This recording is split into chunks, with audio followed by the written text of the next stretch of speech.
In the year 1857, when photography was still a rare miracle, and every captured image was believed to be a moment of truth, a single photograph emerged from a forgotten plantation in Virginia.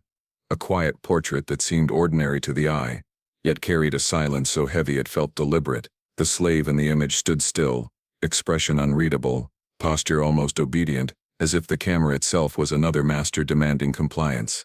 For decades this photograph was displayed as a simple relic of history, a frozen fragment of America's past, admired for its clarity, catalogued for its age, and never questioned for its meaning. But behind that faded frame lived a truth so carefully concealed that even historians dared not speak of it. The positioning of the hands, the forced angle of the body, the unnatural stiffness in the gaze, none of it was accidental. What appeared to be a record of ownership was in reality a visual disguise orchestrated to hide something unthinkable. The plantation's visitors saw proof of control, but what they were really looking at was a silent witness, a coded confession captured in silver and shadow. As time eroded, memories and names vanished from records. The photograph remained, waiting for someone to look closer, to notice the details that never aligned with the official story. What secret was buried within that image, and why was it so important that it had to be hidden in plain sight? This is the true forgotten story of a slave photograph that was never meant to be understood, and the devastating secret it tried desperately to conceal. The mysterious 1857 slave photograph and its unsettling visual details begin with a frame that seems at first almost ordinary for its time, a sepia-toned stillness preserved by early photographic technology, where light and shadow cling to the subject with unnatural precision. Yet the longer one studies the image, the more its surface simplicity fractures into something profoundly disturbing. The enslaved figure stands at the center, neither fully relaxed nor openly defiant, positioned with a stiffness that feels rehearsed, as though instructed to hold that exact posture for far longer than human comfort should allow. And the strained tension in every visible muscle suggests not just obedience but an unspoken fear of movement, as if any deviation from stillness would invite consequences unseen by the camera. The backdrop of the image reveals a deliberately plain setting, carefully chosen to strip away any sense of individuality or environment, forcing the viewer's attention solely onto the person whose identity has been erased and reduced to a visual specimen. The clothing is worn yet meticulously arranged, not to reflect dignity but control, the fabric hanging heavy against the body, each crease seeming methodical, while the bare patches of skin exposed to the lens carry subtle marks that hint at a life of endurance without directly revealing its cause. There is something unnervingly calculated about the placement of the subject within the frame, slightly off-center, as though even in stillness they were being guided into a symbolic submission.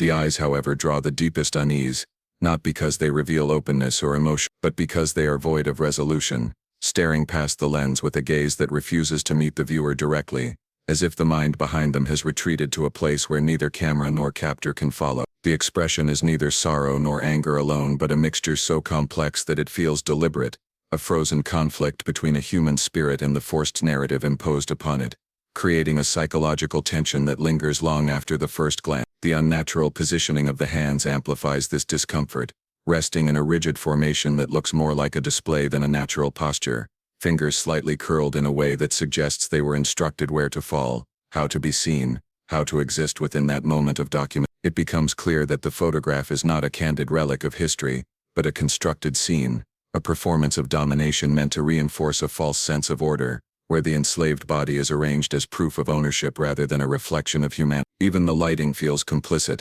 the soft glow highlighting certain features while deliberately obscuring others, shaping a narrative that aligns with the power structures of its time, yet failing to fully mask the unease hidden within the detail. The shadows around the subject do not merely soften the edges but seem to swallow parts of the frame, as if attempting to hide a reality too disturbing to be fully exposed, leaving behind a whisper of something deeply wrong beneath the polished surface of historical document. Every inch of the photograph seems to echo restraint, from the controlled angle of the shoulders to the measured tilt of the head, all contributing to a visual language that speaks of silent resistance and suppressed identity. The absence of any personal markers, no name, no recorded voice, no story attached, turns the image into a symbol of countless unseen lives, where the mystery does not lie in who the person was, but in what was intentionally left unsaid. The unsettling nature deepens when one considers the context in which such an image would have been produced, a moment where photography was wielded not just as preservation but as proof, satisfying the narratives of those who wish to present control as normalcy. Yet beneath this orchestrated calm lies a subtle defiance, a barely perceptible disruption in the symmetry, a look that seems to resist full surrender to the role imposed upon it, revealing that even in a forced stillness the human presence refuses total erasure. The cracked edges of the photograph, worn from decades of handling, add another layer of unease, bearing silent witness to its journey through time, passed through hands that may have admired, ignored, or misunderstood its true significance. Each faded corner feels like a fragment of a story that was never allowed to be told, a reminder that this image survived not by accident but because it served a purpose, a visual artifact shaping memory according to those who held power. The mysterious quality does not stem solely from what is shown but from what is missing, the absence of context, the lack of recorded consent, the silence surrounding the moment it was taken. The enslaved figure becomes more than a subject. They become a question, a presence whose reality exists beyond the photograph, yet trapped forever within it. This tension between reality and representation creates an atmosphere that feels almost intangible, a sense that the photograph itself is whispering about a truth too carefully buried to be openly acknowledged. Time has only sharpened the unease, as modern eyes revisit the image and recognize the manipulation within it, understanding that the camera was not neutral but an instrument of narrative control. The unsettling visual details are no longer just about aesthetics, but about the intentional framing of a human life as property, a life reduced to a pose, a moment stolen under compulsion, and preserved under the guise of historical record. The mystery persists because every attempt to interpret the photograph unravels deeper questions about the intentions behind its creation, the emotions locked behind that distant gaze, and the reality that can never be fully recovered from the silent depth of its shadow, leaving the viewer suspended in the uncomfortable awareness that what seems frozen in time is still echoing through the present, demanding attention without offering resolution, compelling observation without closure, existing as a reminder of a truth that remains partially obscured within the fragile grain of aged paper and the haunted stillness of a life captured without voice.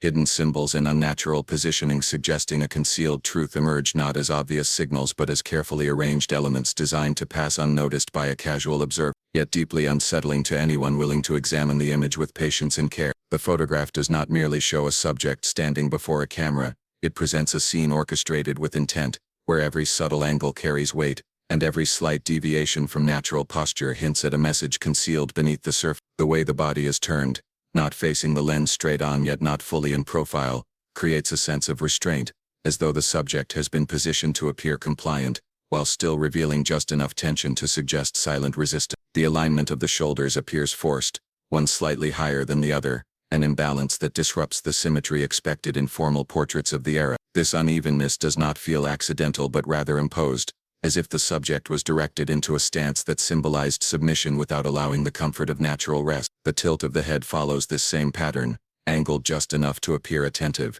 yet too rigid to convey genuine ease. It is the kind of posture that speaks more of instruction than choice, more of control than cooperation. Within this stance, small details become symbols of something larger. The spacing between the feet is unusually narrow, suggesting limited movement, as though the subject was not meant to appear grounded or confident, but precarious, held in place by invisible authority. The slight forward lean, almost imperceptible, evokes the impression of someone anticipating command, waiting for permission even within a moment supposedly meant to preserve stillness. These elements combine to create the visual language of restraint, where body language itself becomes an unspoken confession. The hands amplify this coded message. Rather than resting at the sides in a relaxed manner, they are positioned close to the torso, fingers arranged in a way that lacks natural fluidity. There is no softness in their placement, no sense of casual presence. Instead there is formality bordering on stiffness, as if the hands themselves were being guided into symbolic roles, perhaps to conceal marks, or perhaps to create an illusion of discipline. The precise way the fingers curl inward, neither fully clenched nor gently open, suggests a moment frozen between compliance and instinctive withdrawal. Even the placement of fabric ties into this hidden narrative. The folds of clothing fall in patterns that seem too deliberate, too evenly distributed to be coincidence. Creases align along invisible lines that draw the viewer's eye downward, reinforcing the sense of weight, of burden, of something being held down rather than uplifted. The tension in the fabric by the shoulders hints at recent adjustment, as though the subject had been physically repositioned moments before the shutter closed, leaving subtle traces of that interference behind.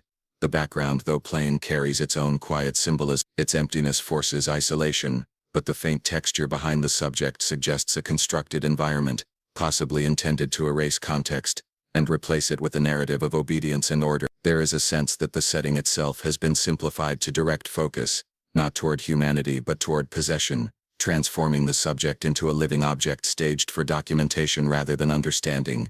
The direction of the gaze plays into this symbolism as well. Instead of meeting the viewer directly, the eyes shift slightly away, as though refusing to fully participate in the illusion being created. This avoidance can be read as fear, but also as quiet defiance, a refusal to give the camera the satisfaction of full acknowledgement. It is a subtle act, nearly invisible, yet powerful in its implication, challenging the authority behind the lens while maintaining the outward appearance of submission. The composition as a whole suggests that the photograph was never meant to tell the truth, but rather to craft a version of reality palatable to those in control. The unnatural positioning becomes a visual metaphor for the forced roles imposed on the subject, a reminder that even the act of being photographed was not an opportunity for self-expression but another layer of regulation. Every angle, every shift in balance, reinforces the underlying message of dominance, while simultaneously betraying its own artifice through the visible tension it cannot fully disguise. There is a haunting intelligence to these subtle cues, as if the photograph, despite its oppressive intent, cannot completely silence the story embedded within it. The hidden symbols operate on a level beneath conscious recognition, yet they influence perception, whispering that something about this scene is profoundly wrong. It is in the way the subject seems both present and distant, both seen and erased, that the true depth of the concealment begins to emerge. The careful orchestration of the pose speaks to a desire not just to document, but to dictate, to shape a narrative that aligns with a specific vision of order and hierarchy. But in doing so it leaves behind inconsistencies that unravel under scrutiny, signs that the reality behind the frame was far more complex and disturbing than the serene facade it attempted to project. The subtle misalignments, the strained posture, the uneasy stillness all work together to reveal a tension that cannot be hidden no matter how carefully the scene was controlled. These hidden symbols continue to resonate long after the image is viewed, creating an echo of unease that refuses to dissipate. They transform the photograph from a simple historical artifact into a silent testimony of manipulation and control, a coded message preserved through time, waiting for a gaze willing to see beyond the surface and into the carefully suppressed truth, a truth that lingers in the unnatural angles, the subdued gestures, the choreography of restraint that defines every aspect of the subject's presence, and the unsettling realization that even within this carefully staged silence, there exists an unspoken narrative that refuses to be fully contained by the frame or the intentions behind it. The plantation's attempt to manipulate history through staged imagery can be seen in the calculated way. Photograph presents not reality but a carefully curated illusion designed to satisfy a narrative of order, control, and unquestioned authority. In a time when photographs were gaining credibility as undeniable proof, those behind the camera understood the power of the image and wielded it as a tool not to reveal truth but to construct it. The subject was not allowed to exist as a human being with depth and experience, but as a visual confirmation of a system that demanded appearance over authenticity, obedience over individuality, and silence over story. Every element of the scene reflects this intention, from the deliberate staging to the unnatural calm projected upon the subject. The plantation sought to immortalize a version of reality that framed enslavement as structured, composed, and unchallenged, erasing the brutality and replacing it with a tranquil facade that could be consumed without discomfort. The photograph becomes less a document and more a performance, where the enslaved body is transformed into a symbol of ownership, a visual statement that power is absolute and resistance does not exist. This manipulation extends beyond the subject to the very composition of the image. The choice of background, the absence of surrounding chaos, the exclusion of evidence that might hint at suffering, all serve to sanitize a deeply violent system. By isolating the subject within a controlled space, the plantation removes any visible trace of the environment that might contradict the narrative being presented. There are no torn landscapes, no visible overseers, no markers of enforced labor, only a quiet frame that suggests compliance and normalcy, reinforcing the illusion that this life was not imposed but accepted. Such imagery was not created for the subject or their memory, but for an audience that demanded reassurance of its own righteousness. Visitors, investors, distant relatives, and historians were meant to look upon these images and see confirmation of a stable hierarchy, where everything and everyone existed in their assigned place. The photograph serves as propaganda in still form, freezing a moment that never truly existed as it appears, capturing not reality but a version carefully filtered through the lens of dominance. The tension within the image reveals the failure of this manipulation to fully succeed. Despite every effort to present composure, the subject's posture, gaze, and presence betray a reality that resists the imposed narrative. The plantation could control the staging, direct the positioning, and frame the scene, but it could not erase the quiet humanity that surfaced in subtle defiance. This contradiction becomes the most telling element, exposing the fragile nature of the illusion and hinting at the desperation behind its creation. The act of staging itself speaks volume. It implies fear, an awareness that the truth, if seen unfiltered, would undermine the authority it sought to uphold. By orchestrating the image, the plantation admitted, even if unconsciously, that reality needed to be disguised to remain acceptable. The camera thus becomes complicit, a silent partner in rewriting history, capturing a performance meant to outlive the lives it misrepresented. Even the choice of timing reflects control. The moment selected for preservation was not one of exhaustion, labor or emotional expression, but one of forced stillness, where the subject could be molded into the desired representation. This careful selection eliminates spontaneity, replacing it with choreography, turning a living person into a static emblem that aligns with the narrative of power rather than the truth of existence. The manipulation does not stop at the moment of capture, but continues through the way the photograph was displayed, labeled, and archived. Titles and descriptions would have been crafted to reinforce the illusion, reducing the subject to a role, a status or a vague identifier devoid of true identity. The absence of personal history becomes another layer of control, ensuring that the subject remains an object of study rather than a person whose story might disrupt the polished narrative. Through this staged imagery, the plantation attempted to define memory itself, shaping how future generations would interpret the past. The photograph becomes a silent architect of perception, influencing understanding through its composition and present. By fixing a manipulated version of reality in time, the plantation sought to ensure that its authority would echo long after its direct control had faded, embedding its version of truth into the visual record. Yet the very existence of manipulation leaves behind traces that modern eyes can recognize. The unnatural stillness, the visible tension, the subtle signs of discomfort all serve as cracks in the facade, revealing the effort it took to maintain the illusion. These imperfections are reminders that the image was not an honest reflection but a carefully managed performance, one that could never fully silence the human presence it attempted to control. The photograph thus stands as a paradox, a tool meant to assert dominance that now exposes the lengths to which power will go to maintain its image. The plantation's attempt to manipulate history through staged imagery becomes evident, not only in what the photograph shows but in what it desperately avoids showing. It is in the refusal to acknowledge pain, the deliberate erasure of context, and the suppression of individuality that the true intention becomes clear. This staged scene echoes beyond its moment, continuing to influence perception until questioned, until viewed through a lens that recognizes the artifice beneath its surface. The image no longer serves solely as proof of authority but as evidence of its insecurity, a testament to the fear of truth that drove its creation. In this way, the manipulation becomes part of the story, revealing the power dynamics not just of the time it represents, but of the narrative that sought to immortalize itself through calculated visual control, leaving behind a portrait that whispers of truth even as it tries so desperately to conceal it. The devastating secret embedded within the photograph's silent expression lives not in overt drama but in the quiet, almost imperceptible layers of meaning that surround the subject like a suffocating fog. A truth so carefully veiled that it survives only through the tension of stillness and the weight of an unsmiling gaze. The face captured by the camera does not simply reflect exhaustion or resignation but carries a heaviness that suggests knowledge too painful to be spoken, a hidden narrative pressed into silence by circumstance and fear, forced to exist only in the depth of the eyes where language no longer reaches. Within that expression lies the suggestion of something endured and never recorded, a reality that could not be documented without destroying the illusion the photograph was designed to maintain.